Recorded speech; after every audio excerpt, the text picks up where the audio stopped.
Bismillahirrahmanirrahim. Assalamualaikum warahmatullahi wabarakatuh. Sebelumnya perkenalkan, nama saya Yusmelandari dari Prodi Akuntansi Syariah. Langsung saja, di sini saya akan menjelaskan materi mengenai pajak. Adapun materi yang akan saya bawakan yaitu pajak penghasilan, pajak daerah, pajak negara, pajak objektif, pajak langsung, dan perpajakan untuk UMKM dan startup. Langsung saja kita masuk ke materi pertama, yakni pajak penghasilan, di mana pajak penghasilan itu sendiri memiliki pengertian, yaitu pajak penghasilan biasa disebut dengan pajak penghasilan pasal 25 atau PPh 25, adalah pajak yang dikenakan untuk orang pribadi, perusahaan, atau badan hukum lainnya atas penghasilan yang dapat.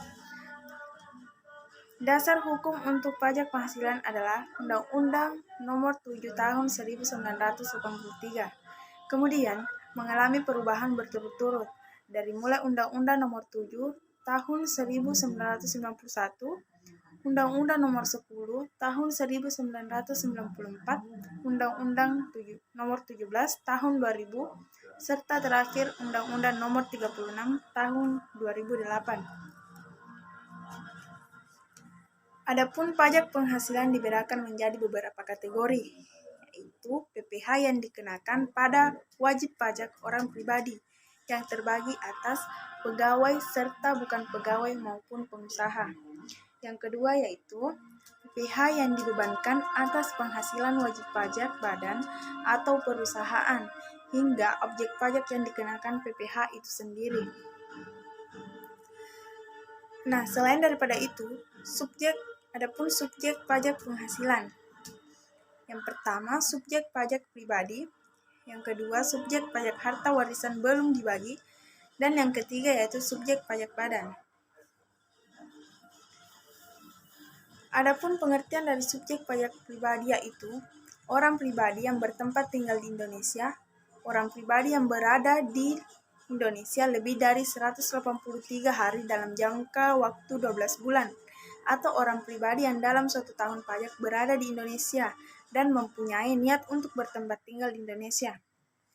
Yang kedua yaitu subjek pajak harta warisan belum dibagi, yaitu warisan dari seseorang yang sudah meninggal dan belum dibagi tetapi menghasilkan pendapatan. Dan yang ketiga yaitu subjek pajak badan, yakni badan yang didirikan atau bertempat kedudukan di Indonesia, kecuali unit tertentu dari badan pemerintah yang memenuhi kriteria.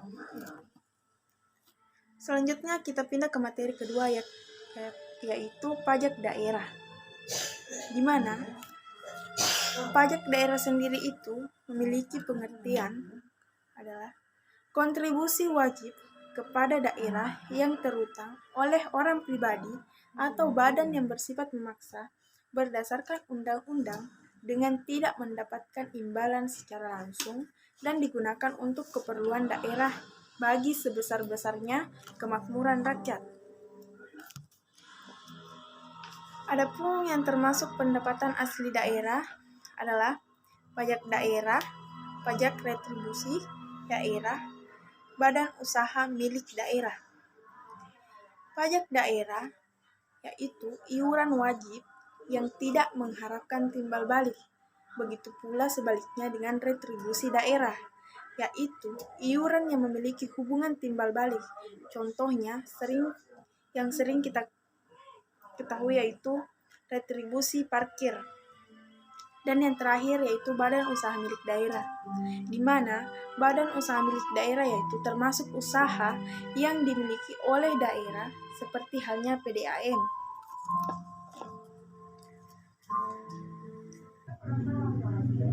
Selanjutnya yaitu jenis pajak daerah, di mana terdiri dari pajak hotel, pajak restoran, pajak hiburan, pajak reklam, pajak penerangan jalan, dan terakhir yaitu pajak parkir. Kita masuk ke materi ketiga, yaitu pajak negara.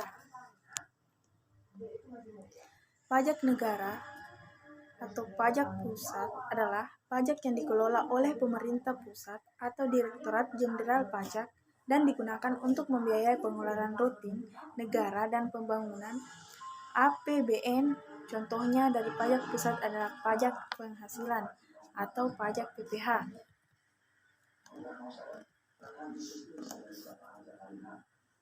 Adapun sumber pendapatan pemerintah pusat yaitu pertama pendapatan negara dari sektor pajak, pendapatan negara dari sektor non-pajak, dan yang ketiga itu pendapatan dari hibah.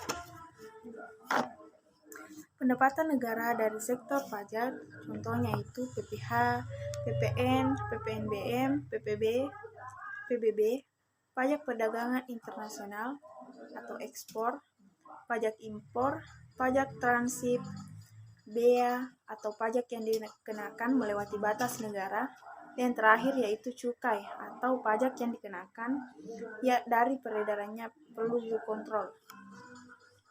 Yang kedua yaitu pendapatan negara dari sektor non pajak, termasuk ya, dari pendapatan negara dari sektor non pajak itu adalah keuntungan BUMN, pendapatan sewa aset negara, harta tanpa ahli waris, dan terakhir itu pendapatan dari denda. Yang ketiga itu pendapatan dari hibah atau pemberian tanpa alasan. Materi keempat yaitu mengenai pajak objektif. Pajak objektif dan subjektif, di mana pengertian dari pajak objektif adalah pajak yang memperhatikan atau berfokus pada objeknya. Dan yang kedua yaitu pajak subjektif. Pajak subjektif adalah pajak yang memperhatikan kemampuan wajib pajak dalam penghasilan. Mengapa dikatakan subjektif? Karena yang menjadi objek adalah penghasilan, namun yang dihitung sebagai pajak adalah kemampuan wajib pajak untuk menghasilkan. Contohnya itu PPH. Selanjutnya kita beralih ke materi pajak langsung, di mana pajak langsung adalah pajak yang pungutannya dibebankan oleh wajib pajak langsung dan tidak boleh dibebankan kepada orang lain. Dan biasanya wajib pajak langsung itu dibayar secara berkala 1 tahun sekali, contohnya PPH dan PBB. Dan yang kedua itu pajak tidak langsung. Pajak tidak langsung adalah pajak yang pembayarannya dapat dibebankan kepada pihak lain, dan biasanya pembayarannya wajib pajak langsung dilakukan per peristiwa. Pembayaran pajaknya tidak langsung dilakukan per peristiwa, contohnya pajak rokok. Dan adapun jenis-jenis pajak langsung, yang pertama itu pajak penghasilan, pajak bumi dan bangunan, dan pajak kendaraan bermotor. Materi terakhir yaitu perpajakan untuk UMKM dan startup, di mana UMKM atau usaha mikro kecil menengah itu menjelaskan mengenai usaha mikro, usaha kecil, dan usaha menengah. Yang pertama yaitu usaha mikro. Usaha mikro adalah usaha produktif yang dilakukan perorangan dengan aset hingga 50 juta di luar dari tanah dan bangunan, dan omset penjualan hingga 300 juta per tahun. Usaha mikro terbagi menjadi 2 kategori yaitu livelihood dan usaha mikro. Yang kedua itu usaha kecil, di mana usaha kecil adalah usaha ekonomi produktif perorangan, badan usaha atau koperasi dalam negeri dengan tenaga kerja kurang dari 50 orang dan kekayaan bersih yang dimiliki maksimal 200 juta di luar tanah dan bangunan dengan penjualan maksimal 1 miliar. Jenis usaha kecil perusahaan perorangan seperti restoran, konstruksi lokal, laundry, dan toko pakaian lokal, dan usaha musiman. Yang dimaksud usaha musiman itu tergantung pada musim tertentu. Dan yang ketiga yaitu usaha menengah. Usaha menengah adalah usaha perorangan atau badan usaha yang bukan anak atau cabang perusahaan dalam ekonomi produktif yang berdiri sendiri.